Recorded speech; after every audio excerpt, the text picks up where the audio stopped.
No. Hey.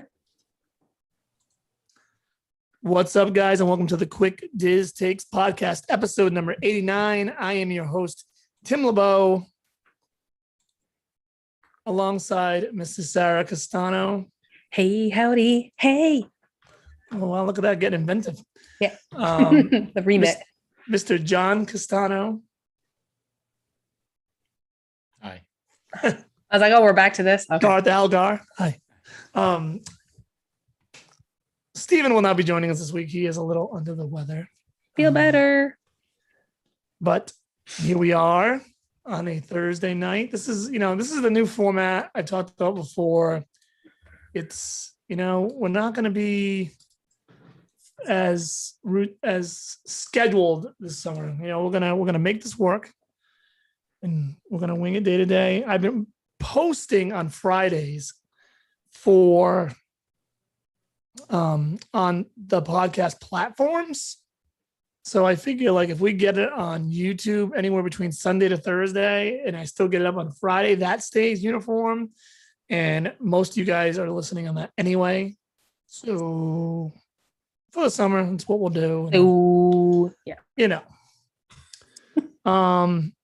So yeah, but topic, like, subscribe. Share. We've gotten, last week I was looking at analytics, we got a little bit of a influx of subscribers with nothing huge, but pretty good the last few weeks I've noticed. So that's good. Keep that coming. Thanks, guys. And share, like, all that good stuff. I can never say it enough. We like that. It gives us purpose. It gives us purpose in our Disney lives to be on here, and knowing that, not purpose in life, obviously, but purpose, to be on the show talking about things, and, people are listening and liking it, and, all that good stuff. Anyway, it's late, and so we're going to get moving along here, and we're going to get into the news, as this will be a news episode. We do not have a topic for this evening. Also, bear in mind, 11 more episodes, and we will be at 100. Ooh. So that's exciting. But without further ado, we're going to let Sarah do her news as per usual. All right, friends. Starting off with some speculation on our quick Diz mentions. According to some very unreliable sources, but they have made a couple good calls lately, Galactic Star Cruiser demands allegedly have risen. And according to this source, they fully expect to sell out over the summer. So given the fact that we know people are not too pleased with the price tag for what is being offered, it did get some cool stuff. We get a lot of views on the media day. And we heard a lot of people were bailing out. So nowhere else have I read that the Galactic Star Cruiser is in high demand. Nowhere else have I read that they're going to be fully sold out over the summer. But more travel bans are being lifted. You never know. I have also read that. So it might have been that same article, but I've literally read it nowhere else other than that one source. Was it on the annual pass holders? No. Someone, what was it posted? I've seen it somewhere. It must be the same article. But this was, It wasn't like a person post. This was like one of those like Disney centric news article things. I caught it. It had to be the same article. I don't want to say like mention specific names because I just don't. But yeah, kind of wonky, not really a super reliable source, but we'll see. But apparently it's a popular thing, so maybe it's right. Maybe, I don't know. So quick Diz mentions. See, I know these things. Work has begun connecting the Walt Disney World Railroad tracks to the Tron construction site. Yes.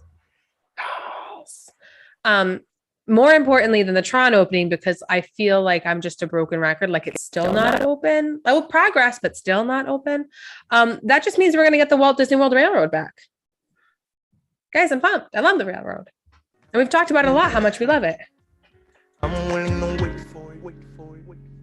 But not too much longer because I'm very impatient. And speaking of train rides, the parking lot trams have been spotted at Animal Kingdom once again ahead of their announced return to service later this month. Inside the parks this past week-ish, since we've last recorded, we have had a couple of celebrity sightings within the parks. Sandra Bullock took her 8 and 11-year-old children to Disneyland Resort for a family fun day. Anthony Ramos, speaking of Hamilton, was in Epcot this past Sunday. I literally could have come out of my skin. I was so pumped because someone's like, oh, there's a lot of security detail around this guy. Who is it? And I immediately drained white, lost my ever-loving mind, screenshot it, text it, this is not a drill. Very excited.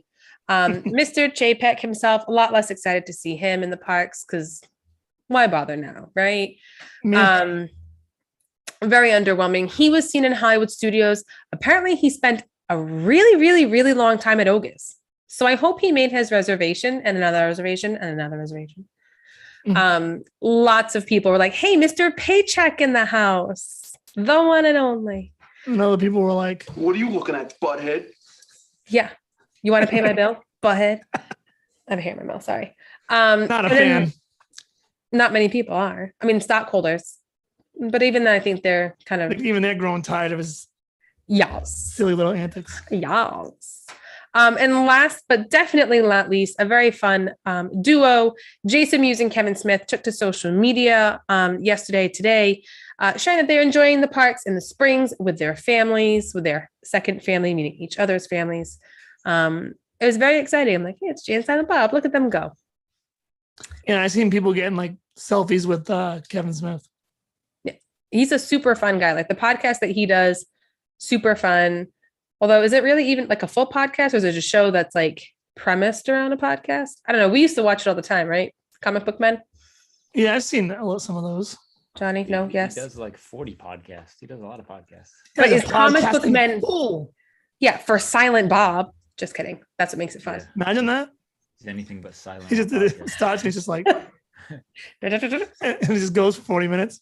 Is Comic Book Men an actual podcast, or is that just kind of the premise for the show? No, it was just a show. Comic Book Men was supposed to be Tell 'em Steve Dave. We do listen to Tell 'em Steve Dave too. Was supposed to have Brian Quinn, who was an Impractical Joker, but since he was already an Impractical Jokers, they traded him out with Ming and Mike. It's a good show though. It's been off the air for years. Johnny's had enough of this tomfoolery. Let's move on. There's plenty of Kevin Smith podcasts to listen to. Yes. He was just on our friend Craig McFarlane's podcast. Yes. And Craig asked him one question and he talked for 10 minutes. Very much not a Silent Bob. Also up on our quick Diz mentions, because it's late and I'm old. The Magic Kingdom has welcomed, I don't know what welcome is the right word for this. They have introduced a new 50th backdrop for the Mickey Mouse meet and greet over at Town Square Theater, along with, you're going to love this, an automated camera.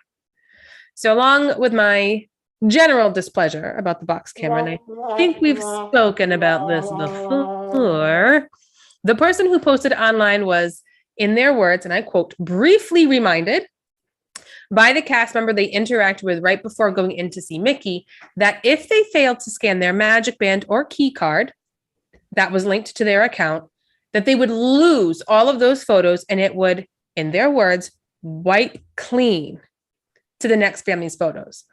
I'm not sure how that would work. How would an automated box camera know?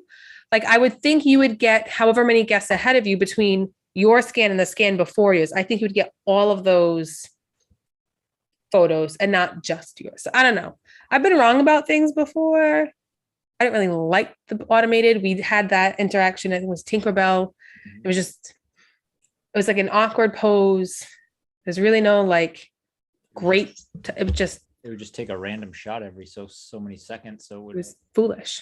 You'd be standing awkwardly. You'd be standing right in front of the camera. It'd still take a picture.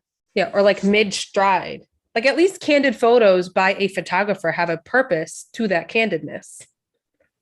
But not with an automated box. So not a fan of the automated boxes. Terrible. Dislike. Horrible. I hate it.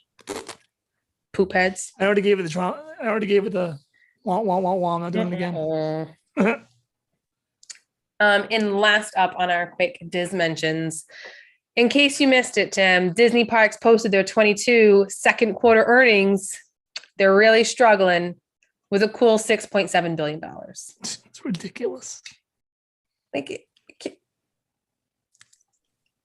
Can I get a free trip out of this? Something, you know what I mean? Times are tough. Times are tough for everybody, you know.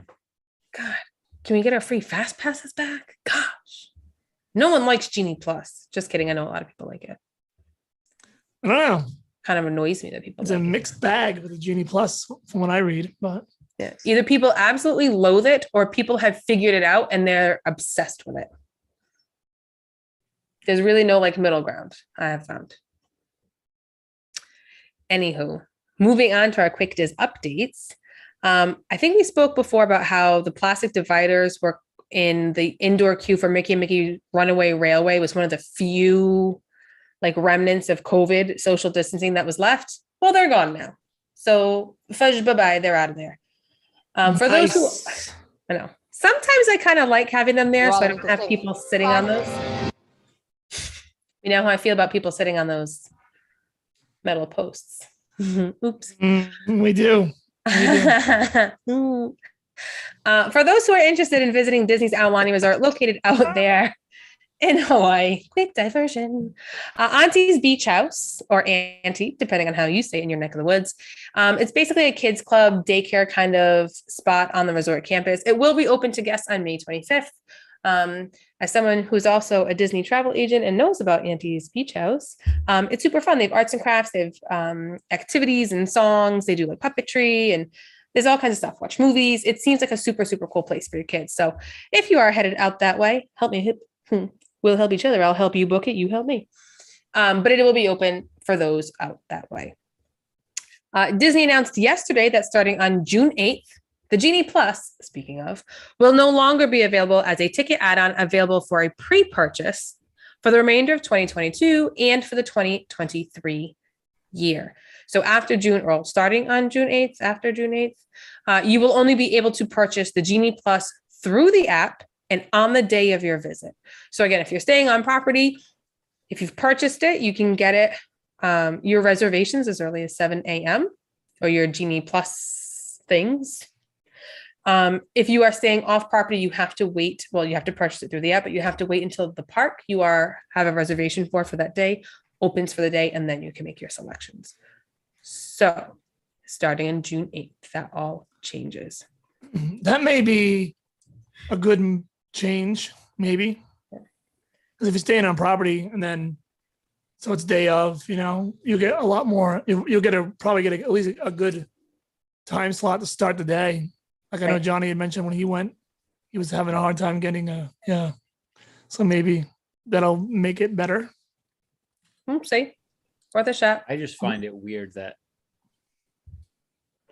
Disney was, if you were buying it pre-trip, they'd make you buy it for the whole trip, and now they're letting you choose. Basically, you got to buy it the day of, but they're letting you pick and choose which day you want it. So that it's weird that they're leaving that money on the table when they were making you buy your whole trip.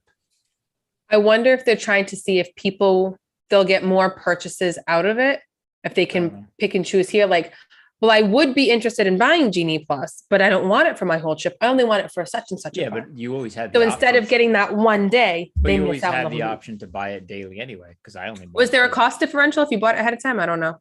No, it was just if you wanted it for your trip, you had to buy it for the whole thing. The whole trip. But I only bought it for the one day I was there.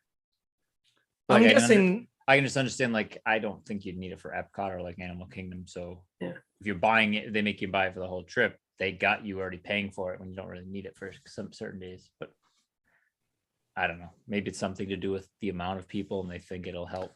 Yeah, that's what I think. I think they're gonna open up more things. Yeah, people are too much complaining about that. Maybe they're trying to scale it back, like settle that down a little bit.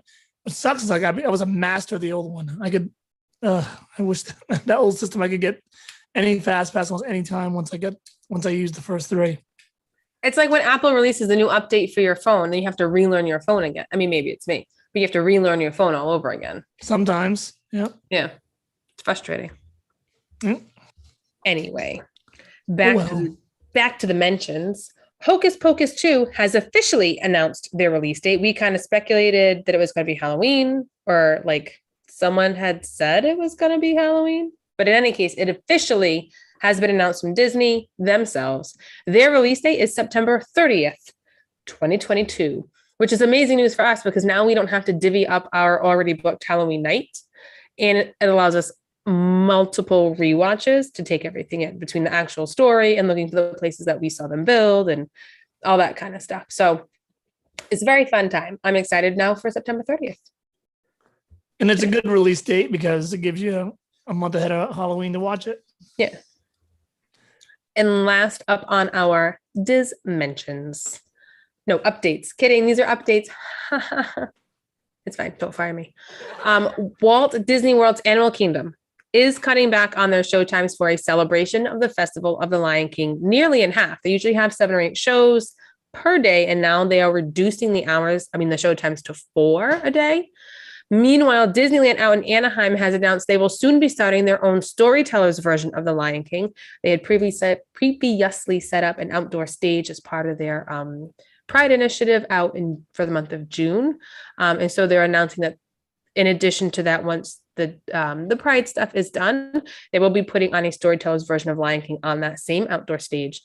According to the article that I read, it seems like it's going to be like an outdoor stage show with their version or retelling of the tale, but it's not going to be like nothing what Festival of the Lion King. You're not going to have like the large puppeted animals. You're not going to have the acrobats and the air dancing and, those kind of things.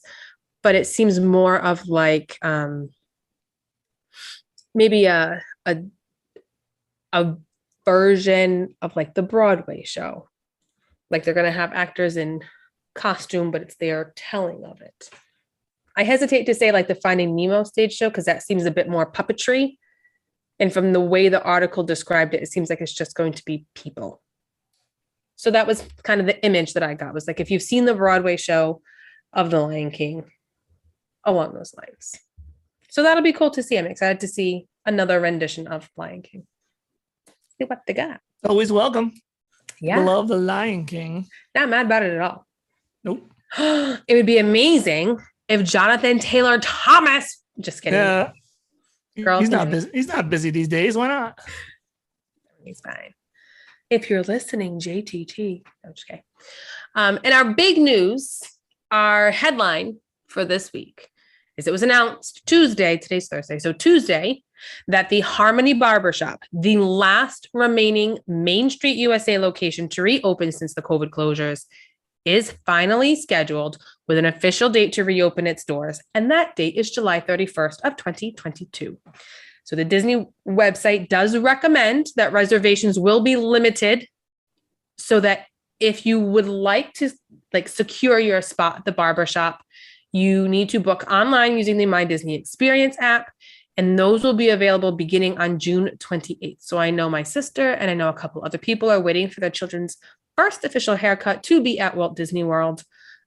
So if that's something you're into, June 28th, I think after that, it goes by your 60 days out, just like your ADRs would be. It did go on to kind of specify that walk-in appointments will be accepted only upon availability. So if all of their reservations are booked up, sorry, but you're out of luck. If they happen to have an opening while you're there, they'll be more than willing to take your money and cut your hair. I got my hair cut there once. Was it an amazing, magical haircut? Yeah, kind of. Well, I take it all back. It was kind of cool. As a related follow-up and to I actually that, needed it. I was there and I forgot to get my hair cut before I went. And then in the middle of the week, I'm like, wait a minute, I know they have one here. I wonder if I could just do it. I don't know if it would be something. And they just walked in and they sat me down right there and boom. They have the technologies. They'll make it happen. Well, a lot of times I figured it would be booked or whatever. I don't, how people get, but no, it was good. I feel like that's one of those things that people wait to have the first haircut done. I don't think too many people go just for a cleanup.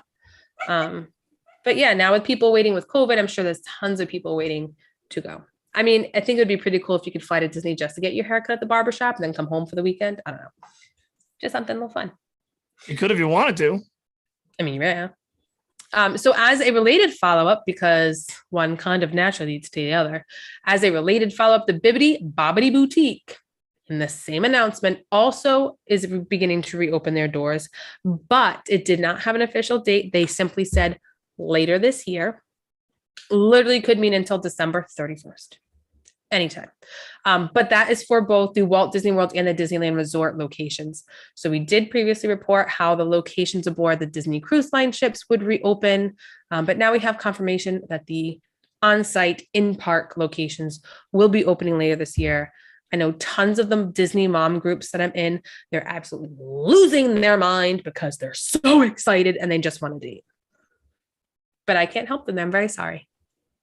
So that's our big news is the barbershop and the Bibbidi Bobbidi Boutique. They're coming back. And Chip and Dale's out tomorrow Yes, on Disney I Plus. did see that. I forgot. Chip and Dale. I don't know. I'm still weirded out by the voices. You just Oh, weird. you're gonna watch. Know Yeah. it. Mm-hmm. It looks good though. Like the premise of it looks good. Connor. Gosh.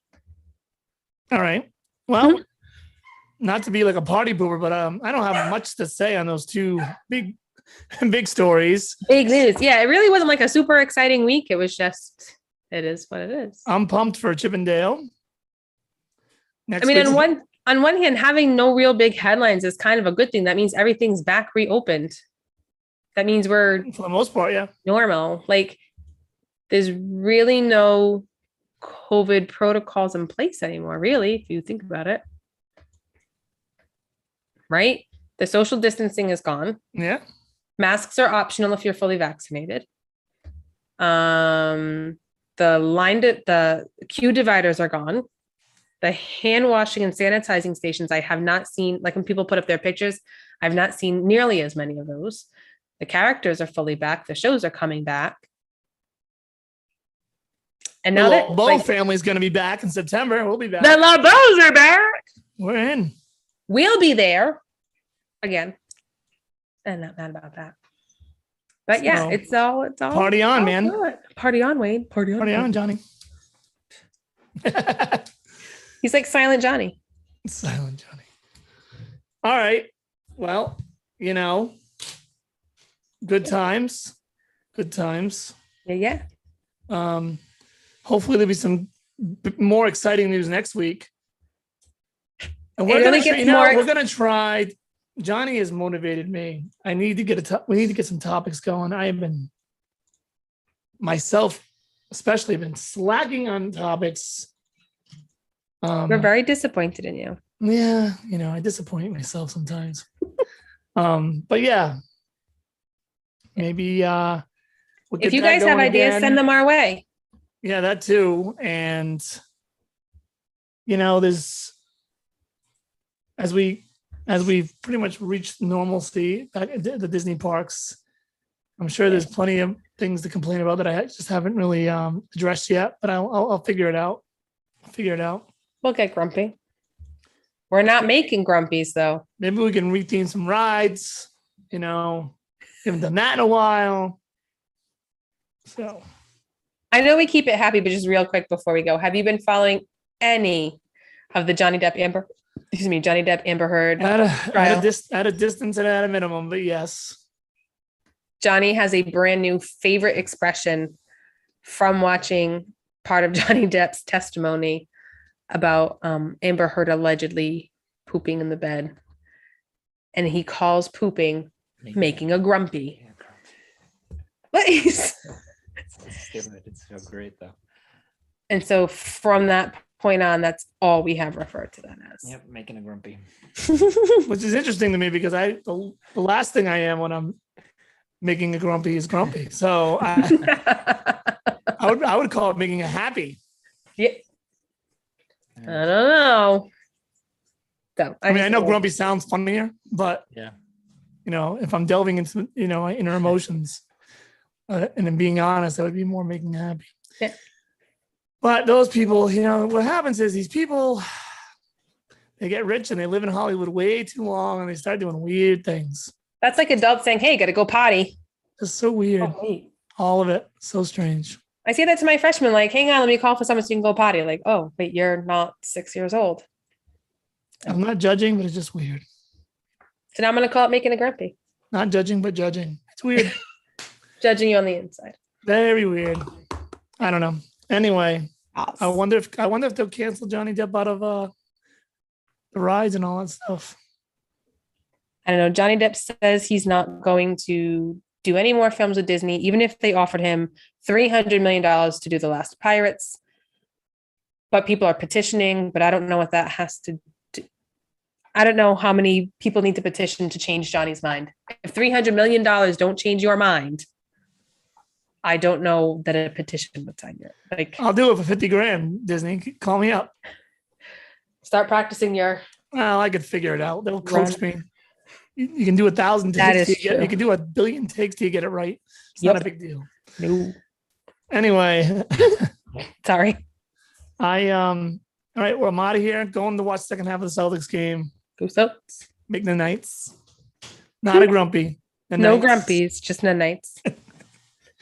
All right, we'll see you guys next week. We Bye. are over and out.